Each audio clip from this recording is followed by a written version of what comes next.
رسول اللہ نے فرمایا کہ اگر کسی پہ اچانک کوئی مصیبت آ جائے تو وہ کم سے کم 100 مرتبہ پڑھے، اس کی بہت بڑی تاثیر ہے۔ تو کہا پھر فوراً وہ آفت انسان سے ٹل جائے گی اور انسان کو اس کا کوئی نقصان نہیں ہوگا۔ تو عزیزان محترم، کبھی بھی کوئی اچانک مصیبت آ جائے، بلکہ میں تو یہ کہتا ہوں کہ عادت کر لیں کہ روزانہ ایک تسبیح پڑھ ہی دیں، اور شروع میں اور آخر میں 7 مرتبہ صلوات پڑھیں تو یہ 14 ہو جاتے ہیں، بیچ میں یہ تسبیح پڑھ لیں، تو کوئی آنے والی جو مصیبت ہے ہمارے بدعمالیوں کی وجہ سے، ہماری غلطیوں کی وجہ سے، وہ ٹل جائے گی، انشاءاللہ وہ نہیں آئے گی، اور انسان جو ہے ہر قسم کی وبا، پریشانی، بدنامی، بیماری اور ہر قسم کی بری چیزوں سے محفوظ ہو جائے گا انشاءاللہ۔ لیکن یقین شرط ہے۔ بسم اللہ الرحمن الرحیم۔ ایک کسان ہوا کرتا تھا، جو کچھ وہ کماتا، جو کچھ اسے زمین سے، کھیتی باڑی سے ملتا، آدھا پیسہ الگ ہٹا کے رکھ دیتا، یہ مولا حسین کے لیے، یہ اس میں میرا گھر چلے گا۔ وہ جو پیسہ الگ رکھتا، اس سے سال بھر کے بعد اس سے تبرک لاتا، مجلسیں کرتا، نیاز کرتا، بہت دھوم دھام سے، بہت ہی عقیدے کے ساتھ عزاداری منایا کرتا۔ ایک سال ایسا ہوا، قحط ہو گیا، کچھ اناج میں بچا ہی نہیں، سب کھیتی باڑی سب خراب ہو۔ تو اس سال جو ہے نا، جب محرم آیا تو پریشان تھا، تو بیوی نے کہا کوئی بات نہیں، گھر کے سامان بیچ دو، مجلس حسین نہیں رکنا چاہیے، بیچ کے مجلس حسین کے لیے تبرک لایا۔ جہاں عقیدہ ایسا ہو تو ظاہر سی بات ہے مجلسیں بھی بڑی شاندار ہوتی ہوں گی، عزاداری بہترین ہوتی ہوگی، کیونکہ سیدہ خلوص کو دیکھتی ہے۔ دوسرا سال بھی قحط آ گیا، اب گھر کا اثاثہ بھی نہیں تھا بیچنے کے لیے، گھر کے سامان بھی نہیں تھے، رونے لگا۔ بیوی مومنہ تھی، عاشق امام حسین تھی، آ کے کہنے لگی کیوں پریشان ہوتے، ابھی بھی ہمارے پاس ایک چیز ہے بیچنے والی۔ کہا وہ کیا ہے؟ یہ 2 بچے بیچ دو۔ کہا تم ماں ہو، کیسے تم اس بات کو کہہ سکتے ہو؟ کہا میرے لیے حسین سے بڑھ کے کوئی چیز نہیں۔ کہا ٹھیک ہے میں بیچ دوں گا، لیکن بعد میں رونا نہیں یاد کر کے۔ کہا نہیں یاد کروں گی۔ بہرحال بیچنے کے لیے جیسے بازار میں پہنچا، ایک خوبصورت نوجوان سامنے آیا، کہا کہ یہ بچے کا بیچنے کے لیے لایا ہوں۔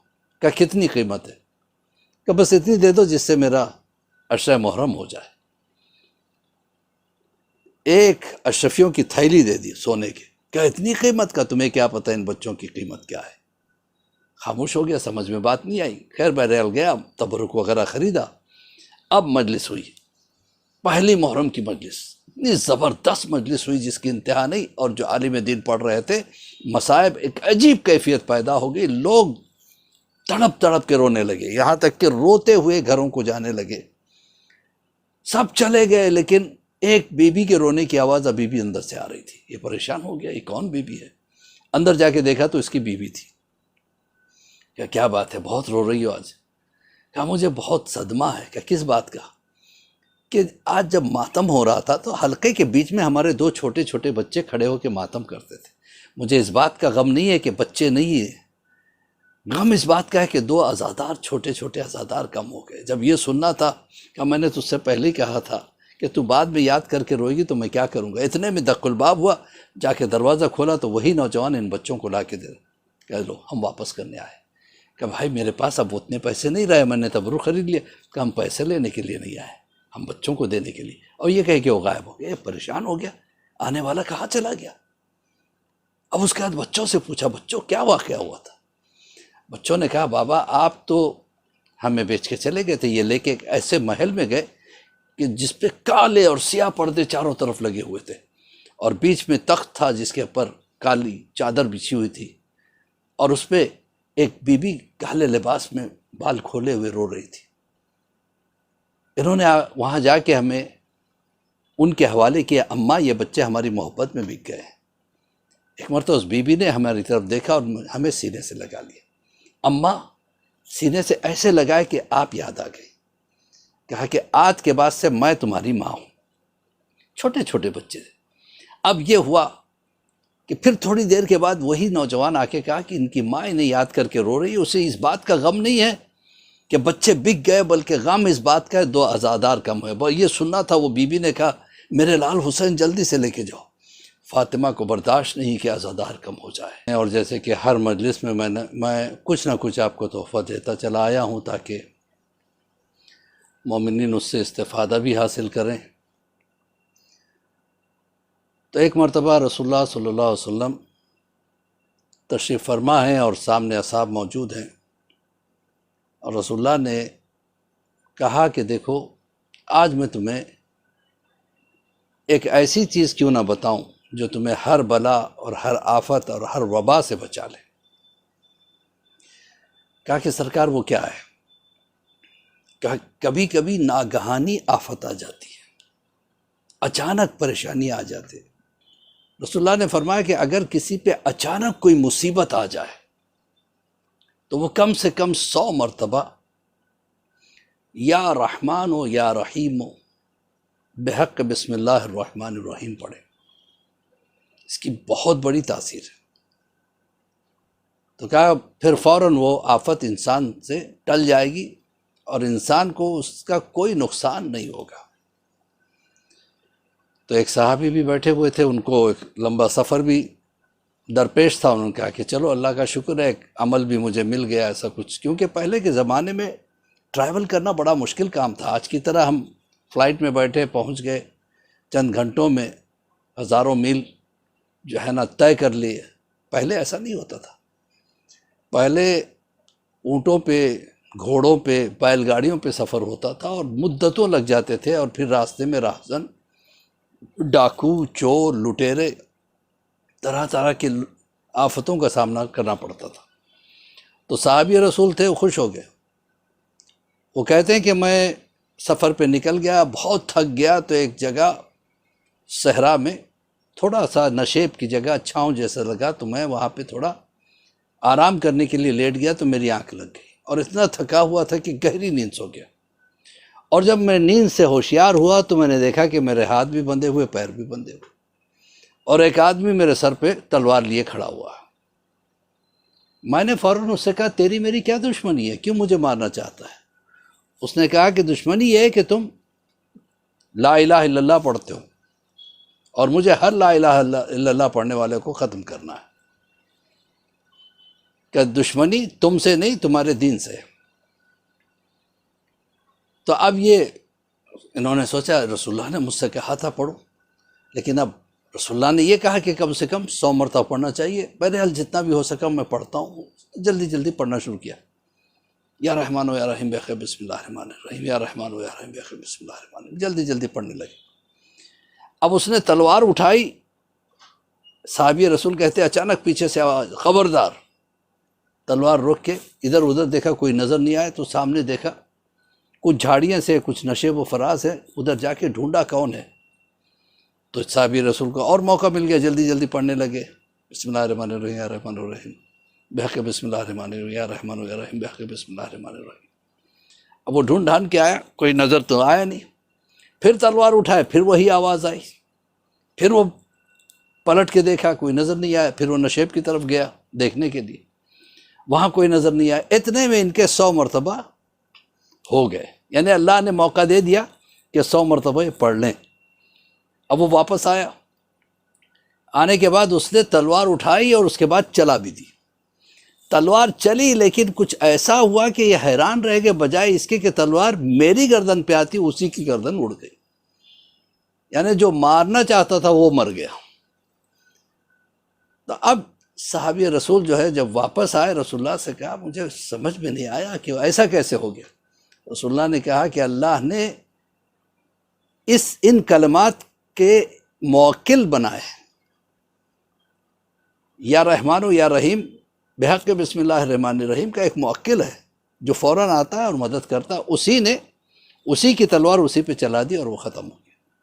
تو عزیزان محترم، کبھی بھی کوئی اچانک مصیبت آ جائے، بلکہ میں تو یہ کہتا ہوں کہ عادت کر لیں کہ روزانہ ایک تسبیح پڑھ ہی دیں، یا رحمان و یا رحیم بحق بسم اللہ الرحمن الرحیم، اور شروع میں اور آخر میں 7 مرتبہ صلوات پڑھیں تو یہ 14 ہو جاتے ہیں، بیچ میں یہ تسبیح پڑھ لیں، تو کوئی آنے والی جو مصیبت ہے ہمارے بدعمالیوں کی وجہ سے، ہماری غلطیوں کی وجہ سے، وہ ٹل جائے گی، انشاءاللہ وہ نہیں آئے گی۔ اور انسان جو ہے ہر قسم کی وبا، پریشانی، بدنامی، بیماری اور ہر قسم کی بری چیزوں سے انسان محفوظ ہو جائے گا انشاءاللہ۔ لیکن یقین شرط ہے، یقین کا ہونا ضروری ہے۔ ایک مولانا ایک دیہات میں پہنچے اور وہاں مجلس پڑھ رہے تھے، انہوں نے بسم اللہ الرحمن الرحیم کے فضائل بیان کیے کہ بسم اللہ الرحمن الرحیم سے یہ ہوتا ہے، یہ ہوتا ہے، یہ ہوتا ہے، اس کا یہ عظمت ہے، یہ عظمت ہے۔ اس نے کہا کہ بس یہ سمجھیے اتنی بافضیلت یہ آیت ہے بسم اللہ الرحمن الرحیم کہ اگر کوئی عقیدے کے ساتھ، یقین کے ساتھ پڑھ کے پانی پہ چلے تو وہ چلنا شروع کر دے گا۔ اتفاق کی بات ہے کہ اس گاؤں سے ایک گاؤں اور کچھ فاصلے پہ تھا، بیچ میں دریا آتا تھا، تو ایک بیچارہ وہاں سے آیا ہوا تھا، وہاں اور لوگ نہیں رہتے تھے، وہ تنہا رہتا تھا، دیگر مذہب کے لوگ رہتے تھے، تو روز اس کو مجلسیں وغیرہ کرنے کے لیے ادھر ہی آنا پڑتا تھا۔ تو روز آنے کا کرایہ، جانے کا کرایہ، سے کہا کہ تو بہت اچھی چیز مل گئی مجھے جو بغیر کرائے کے مجھے دریا پار کروا دے گی، یقین کی بات ہے۔ اب اس نے کہا کہ چلو میرا مسئلہ حل ہو گیا۔ اب جب مجلس سے فارغ ہوا تو گیا پانی پہ، پورے یقین کے ساتھ بسم اللہ الرحمن الرحیم پڑھا اور چلنے لگا، چل کے پہنچ گیا ادھر کی طرف۔ اب اس کا معمول بن گیا، روز آتا، مجلس میں اٹینڈ کرتا، پھر چلا جاتا۔ اس طریقے سے محرم ختم ہو گیا، مولانا چلے گئے۔ اگلے سال پھر وہی مولانا آئے، اس کو کہا، اس کو لگا کہ مجھے مولانا کو دعوت دینی چاہیے، انہوں نے مجھے بڑی کام کی چیز بتا دی۔ ایک عام سا آدمی تھا لیکن یقین تھا اسے، عمل میں یقین ہونا چاہیے۔ کچھ لوگ کہتے ہیں مولانا کوئی دعا دے دیجئے، مثلا کوئی پریشان حال ہے، کیا استغفار کی تسبیح پڑھو؟ تو مولانا نے کچھ دیا ہی نہیں، استغفار کی تسبیح پڑھنے کے لیے کہہ دیا، ٹال دیا مول صاحب۔ تو بھیا ہمیں یقین ہونا چاہیے، استغفار میں کتنا بڑا کمال ہے ہم نہیں جانتے۔ بذات خود استغفر اللہ ربی واتوب الیہ، استغفر اللہ ربی واتوب الیہ جو ہے ایک بذات خود ایک بہت بڑا عمل ہے، اگر کوئی آدمی کرنا چاہے، اس کے بھی اعداد ہے۔ خیر بہرحال ایک الگ چیز ہو جاتی ہے، میں اس طرف نہیں جانا چاہتا۔ ایک سال کے بعد پھر مولانا آیا تو پھر آیا، اس نے آ کے مجلس کے بعد ملاقات کی کہ مول صاحب میرے گھر پہ دعوت دینا چاہتا ہوں، آپ میرے ساتھ چلیں گے؟ کہاں، کل چلیں گے تمہارے ساتھ، آ جانا لینے کے لیے۔ آ گیا وقت مقررہ پہ لینے کے لیے کہ چلیں مول صاحب۔ مولانا چل پڑے۔ اب ندی کے کنارے پہنچے تو وہاں کوئی کشتی بھی نہیں تھی۔ کہ کیسے پار کرو گے بھیا، یہ تو ندی ہے اور مجھے تیرنا ہونا نہیں آتا۔ کہ مول صاحب آپ کو تیرنے کی کیا ضرورت ہے؟ کہ تیرنے کی ضرورت نہیں ہے تو کشتی تو چاہیے نا۔ کہ آپ کو کشتی کی کیا ضرورت ہے؟ کہ کیا مطلب؟ کہ مجھے تو ضرورت نہیں ہے۔ کہ بھیا آپ دیہاتی آدمی ہو، آپ تیر کے چلے جاتے ہوں گے۔ نہیں میں کہاں تیرتا ہوں، مجھے بھی تیرنا نہیں آتا۔ کہ پھر کیسے پار کرتے ہو؟ کہ آپ نے ایک نسخہ دیا تھا پچھلے سال، آپ نے ایک تحفہ دیا تھا، بسم اللہ الرحمن الرحیم پڑھو اور پانی پہ سے گزر جاؤ، میں تو برابر ایسے ہی جاتا آتا ہوں۔ کہ اچھا، کہ ذرا جاؤ، میں بھی دیکھنا چاہتا ہوں۔ اس نے ایک مرتبہ عقیدے کے ساتھ بسم اللہ الرحمن الرحیم کا اور پانی پہ چلنے لگا۔ مولانا نے حیرت سے اس کو دیکھا اور بلا ادھر آؤ، سینے سے لگایا، اس کے ماتھے کو چوما۔ کہ یقین کی منزل میں تم مجھ سے آگے ہو، تم چل سکتے ہو، میں نہیں چل سکتا۔ بڑا فرق ہے، عالم ہو جانا اور بات ہے، عارف ہونا اور بات ہے، عامل ہونا اور بات ہے۔ یہ اللہ کی دی ہوئی توفیق ہے۔ جو جتنی یقین سے کوئی عمل کرتا ہے، نماز بھی ہم پڑھیں تو یقین کے ساتھ پڑھیں کہ اس کے سامنے پڑھ رہا ہوں جو سب سے بڑا ہے۔ جب یقین کی منزل ہو تو نماز بہترین ہوتی ہے، ورنہ ہماری نمازیں ہر رکعت میں تو شک آ جاتا ہے، پتہ نہیں یہ پہلی تھی، دوسری تھی، تیسری تھی، چوتھی تھی۔ عزیزان محترم، شک اسی وقت آتا ہے جب رجوع قلبی نہ ہو، کانسنٹریشن نہ ہو۔ ہم یہاں ہیں، ہمارا جسم تو نماز پڑھ رہا ہے لیکن ہمارا دماغ کہیں اور ہے، ہم بھٹک گئے کہ کون سی رکعت تھی۔ تو عزیزان یاد رکھیے گا، یہ ایک بہرحال جو بھی عمل کریں، جو میں آپ کو تحفے دے رہا ہوں، یقین کے ساتھ کریں۔ شک سے کوئی عمل کامیاب نہیں ہوتا، یقین کے ساتھ کہ اللہ کا امر ہے یہ، اور اللہ کے ناموں میں اثر ہوتا ہے تو انشاءاللہ برابر اثر کرے گا۔